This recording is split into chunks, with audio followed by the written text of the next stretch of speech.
Hello बच्चों, welcome to the YouTube channel Mithila commerce academy. अभी अभी आपका लॉ का एग्जाम खत्म हुआ है और उम्मीद है कि आपका लॉ का एग्जाम काफ़ी अच्छा हुआ होगा, क्योंकि मैंने जो वीडियो बनाया था लॉ के मतलब इम्पोर्टेंट क्वेश्चंस के ऊपर, तो ऑलमोस्ट उसी में से आया, वैसे ही आया जैसा मैंने आपको समझाया था। तो अब आगे जो है वो कॉर्पोरेट अकाउंट का एग्जाम है, तो उसी से रिलेटेड ये वीडियो है। तो इससे रिलेटेड मैं थोड़ा सा कुछ ज़्यादा वीडियो डालूंगा, मतलब ऐसा नहीं जैसे लॉ में एक ही वीडियो डाला था, तो इसमें कुछ ज़्यादा डालूंगा। तो आज जो है हम लोग थोड़ा सा डिस्कस करते हैं कि अब जो तैयारी करें या रिवीजन करें, तैयारी तो नहीं कहना चाहिए, रिवीजन करें, तो वो जो रिवीजन करें वो किस तरीके से अब आपको स्टार्ट करना चाहिए, उसको कैसे पिकअप पकड़ना चाहिए।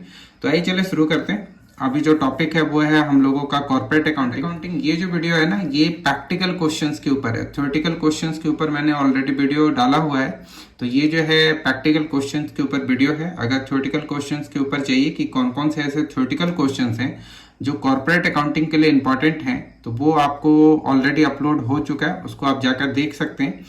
अभी जो फिलहाल हम लोग इस वीडियो में डिस्कस करेंगे वो ये है कि कॉर्पोरेट अकाउंटिंग के कौन कौन से ऐसे प्रैक्टिकल चैप्टर हैं जो इंपॉर्टेंट है, मतलब जिसपे क्वेश्चन आता है, लिखने के लिए नहीं आता, प्रैक्टिकल क्वेश्चन आता है। तो वो देख लेते हैं हम लोग एक बार। जैसे आप देखोगे कि 2018 में जो है वो डिवेंचर का एक सिंकिंग फंड टॉपिक है, तो ये थोड़ा सा अलग ही टॉपिक है। इससे रिलेटेड एक क्वेश्चन आया था 2018 से, अगर हम लोग लेते हैं तो लिक्विडेशन का एक सिंपल सा क्वेश्चन आया था, इलेक्ट्रिसिटी कंपनी का क्वेश्चन आया था, और एक बैंकिंग कंपनी का और अमलगमेशंस का जो है वो बैलेंस शीट बनाने के लिए आया था परचेजिंग कंपनी में।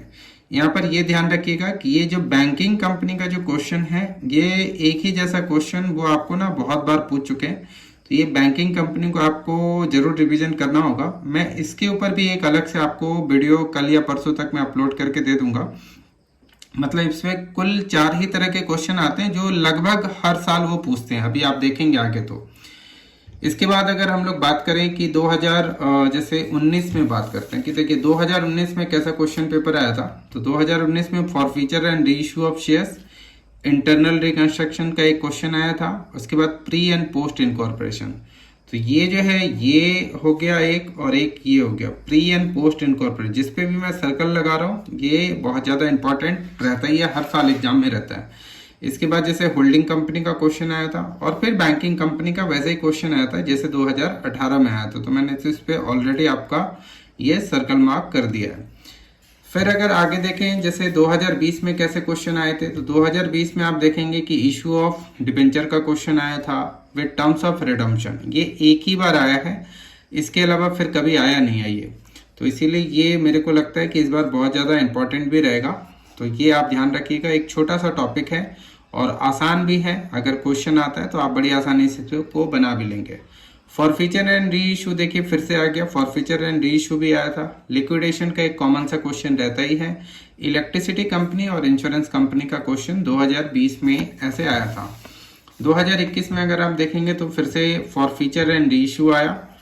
इसके बाद फिर होल्डिंग कंपनी का बैलेंस शीट बनाने के लिए आता है कंसोलिडेटेड बैलेंस शीट, वो यहाँ भी आया था। और प्री एंड पोस्ट इनकॉर्पोरेशन यहाँ भी आया था। बैंकिंग कंपनी का फिर से वही कॉमन सा क्वेश्चन आया था। एंड अमलगमेशन आता रहता है। अमलगमेशन में कभी कभी जर्नल एंट्री पूछते हैं और कभी कभी बैलेंस शीट बनाने के लिए भी दे देते हैं। अगर हम लोग रिसेंट क्वेश्चन देखें कि 2022 का जो क्वेश्चन है वो देखें कि इशू ऑफ शेयर्स, इसके बाद होल्डिंग कंपनी हो गया, होल्डिंग कंपनी में कंसोलिडेटेड बैलेंस शीट जो आपको बनाना होता है वो हो गया, जिसको मिश्रित आर्थिक चिट्ठा कहते हैं आई थिंक। और प्री एंड पोस्ट इनकॉर्पोरेशन वही पुराना ही है जो पहले भी आ चुका है। बैंकिंग कंपनी देखिएगा यहाँ पे भी है, तो बैंकिंग कंपनी हो गया, फिर एमलगमेशन भी है, ठीक है। तो आपने अगर ध्यान से अगर आप देखेंगे तो जिन जिन पे सर्कल लगा हुआ है ना, उसको तो छोड़ना नहीं है। जैसे कि एक बैंकिंग कंपनी हो गया, forfeiture and re issue of share हो गया, forfeiture and re issue of share, forfeiture and re issue of share. इसके बाद आप देखिए कि pre and post banking, banking देख रहे हैं ना आप, यहाँ भी बैंकिंग, यहाँ भी बैंकिंग। इसके बाद आप देखिए प्री एंड पोस्ट बैंकिंग, ठीक है। और इशू ऑफ शेयर्स इसी से रिलेटेड था। तो आपको थोड़ा सा आइडिया लग गया होगा कि कौन कौन से ऐसे टॉपिक हैं जो ऑलमोस्ट अटेम्प्ट में पूछे जाते हैं। इसके बाद जैसे देखिए एक चीज और भी मैंने यहाँ पे लिखा हुआ है कि कुछ ऐसे टॉपिक हैं जो आज तक पूछे ही नहीं है, लेकिन फिर भी जब कभी भी आप क्लास वगैरह लेते हैं ना कहीं पे, तो इनको बहुत ज़्यादा पढ़ाया जाता है, बट इससे रिलेटेड कभी एलएनएमयू में क्वेश्चन ही नहीं पूछा। पिछले 5 साल की बात कर रहा हूँ कि पिछले 5 सालों में इनसे रिलेटेड कोई क्वेश्चन नहीं पूछा, उससे पहले पूछा होगा तो उसका एनालिसिस मैंने आपको यहाँ पर करके नहीं दिखाया है। जैसे देखिए रिडम्पशन ऑफ प्रेफरेंशियस, ये काफ़ी ज़्यादा पढ़ाया जाता है क्लासेस में, जब कभी भी आप ट्यूशन्स वगैरह लेंगे तो काफ़ी ज़्यादा पढ़ाया जाता है, लेकिन इससे रिलेटेड क्वेश्चन कभी पूछा नहीं है। बट किसी अदर यूनिवर्सिटी में अगर आप पढ़ेंगे तो वहाँ पर इससे रिलेटेड क्वेश्चन हर बार पूछता ही है, इसीलिए आप इसको थोड़ा सा इम्पोर्टेंट मान के चलिए कि आप अगर ये पढ़ते हैं तो ये आसान भी है, तो इसको जरूर कवर कीजिएगा। Final account of balance sheet का क्वेश्चन बनाने के लिए कभी नहीं आया है। इसका बैलेंस शीट कैसे बनता है, मतलब एक कंपनी का बैलेंस शीट का फॉर्मेट क्या है, वो आपको बस आता है कि वो बनाकर दिखा दो, तो इस पे कोई प्रैक्टिकल क्वेश्चन आया भी नहीं है। इस बार भी मुझे नहीं लगता कि कोई प्रैक्टिकल क्वेश्चन इस पे आएगा।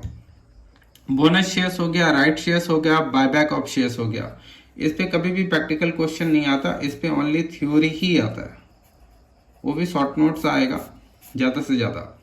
इसके बाद जैसे ये जो क्वेश्चन है, ये issue of shares for consideration other than cash, जिसमें कि वेंडर कंपनी करके आप जर्नल एंट्रीज वगैरह बनाते हैं, जैसे कि plant and machinery account debit to vendor company account, फिर vendor company account debit to equity share capital account, ऐसे करके आप क्वेश्चन बनाते होंगे।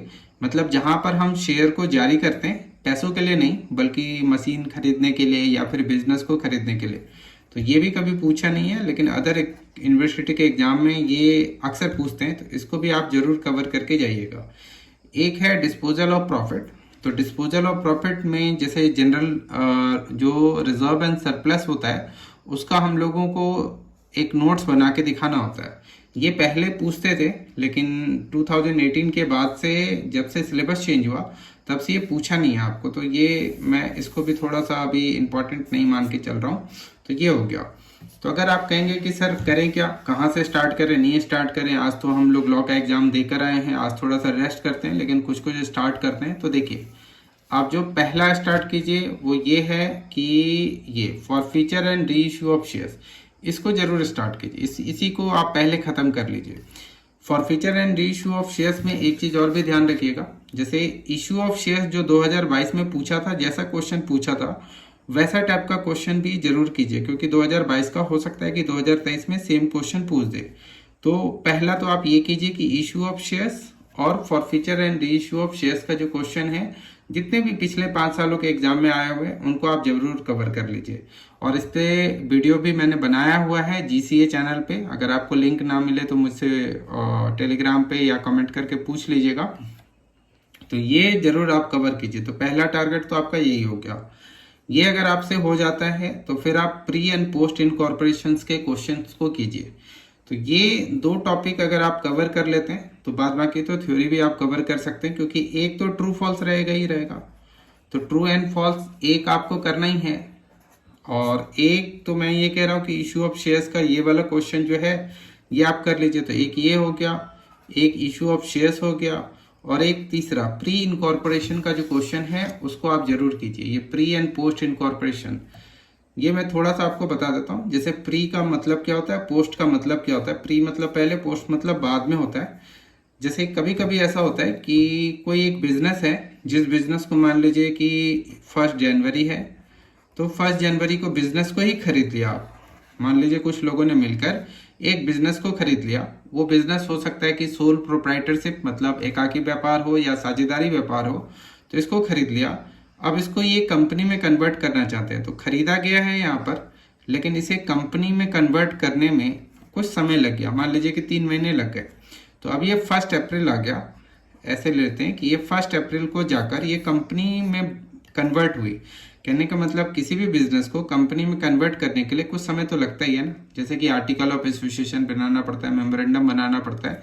तो ये जो टाइम लगा ना, ये टाइम कहलाता है प्री इनकॉर्पोरेशन। और यहाँ पर चूंकि आपको सर्टिफिकेट मिला है कंपनी का, तो उसी को कहते हैं इनकॉर्पोरेशन, जिसको हिंदी में कहते हैं समामेलन हो जाना, यानी कि कॉर्पोरेट वर्ल्ड में आपका एक नाम रिजर्व हो गया। तो ये हो गया। अब इसके बाद से जो भी बिजनेस होगा वो कंपनी के नाम से होगा। इससे पहले जो भी बिजनेस हो रहा था वो कंपनी के नाम से नहीं हो रहा था, पुराने ही बिजनेस के नाम से हो रहा था। तो यहाँ पे कंपनी ने कितना प्रॉफिट कमाया, कितना खर्चा हुआ, यहाँ पर कितना प्रॉफिट कमाया, कितना खर्चा हुआ, इसी का लेखा जोखा इस चैप्टर में आपको देना होता है। तो ये भी आसान होता है। तो मैंने तो एक कहा ट्रू फॉल्स कर लीजिए, दूसरा शेयर्स का टॉपिक कर लीजिए, और तीसरा जो है pre and post incorporation cover कर लीजिए। ये 3 हो जाएगा। तो बैंकिंग कंपनी, फिर उसके बाद आप कवर कीजिए चौथा। मतलब देखा जाए तो ये 4 हो गया। बैंकिंग कंपनी जनरली हर बार आया है, अगर आप ध्यान से देखेंगे तो हर बार आया है, तो हो सकता है इस बार भी आ सकता है। तो बैंकिंग कंपनी उसके बाद कवर कर लीजिएगा। मैंने पहले भी कहा कि बैंकिंग कंपनी पे ऑलमोस्ट मैं एक वीडियो बनाकर आपको दे ही दूंगा, क्योंकि इसमें टोटल 4 ही तरह के क्वेश्चन हैं जिनको उन्होंने पूछा है, और उसी में से फिर इस बार भी पूछेंगे। इसके अलावा जो न्यू टॉपिक अगर आप सोचते हैं कि हो सकता है इस बार एग्जाम में आए, वो मैं बता देता हूँ। जैसे कि ये इंटरनल रिकंस्ट्रक्शन है, इसको उन्होंने पूछा नहीं है, ये पूछ सकते हैं। एक है issue of debenture with terms of redemption, आप नोट करते रहिएगा ये बातें। ये एक न्यू टॉपिक हो गया। और उसके बाद रिडम्पशन ऑफ प्रेफरेंशियस, 3 टॉपिक हो गया। और इसके बाद एक issue of shares for consideration other than cash, ये 4 टॉपिक हो गया। ये जो 4 टॉपिक है, इस बार हो सकता है कि इसमें से 2 टॉपिक आपको पूछ दें, क्योंकि इन्होंने इसको बहुत दिनों से रिपीट किया नहीं है। बाद बाकी जो इंपॉर्टेंट टॉपिक हैं वो सभी टीचर बताते हैं, मैं भी बता रहा हूँ आपको। वो ये है एमलगमेशन हो गया, होल्डिंग कंपनी हो गया, ये ऑटोमेटिकली इंपॉर्टेंट टॉपिक है, ये हर साल रहता ही है। और एक लिक्विडेशन हो गया।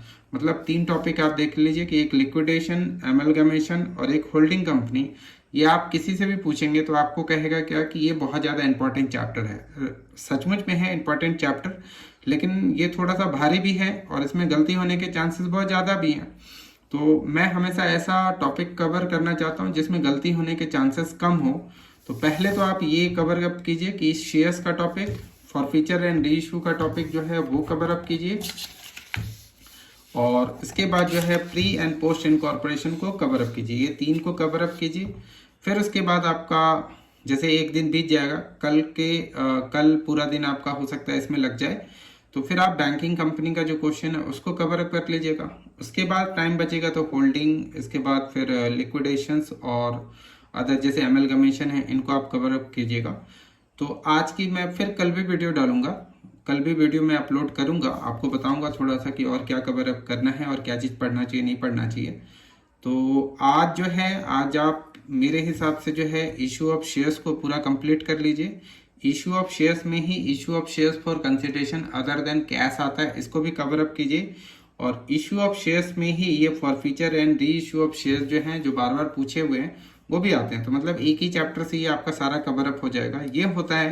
तो इसके बाद आप pre and post incorporation contracts जो होते हैं, नहीं कॉन्ट्रैक्ट नहीं है यहाँ पर, pre and post incorporation profits वाली बात है कि ये आप कवर कर लीजिए। तो ये 2 टॉपिक कवर हो जाएगा। तो फिर नेक्स्ट क्लास में फिर आगे बातें करेंगे। तो आज के लिए हम लोग इतनी बातें करते हैं, फिर नेक्स्ट क्लास में आगे बातें करेंगे, ठीक है।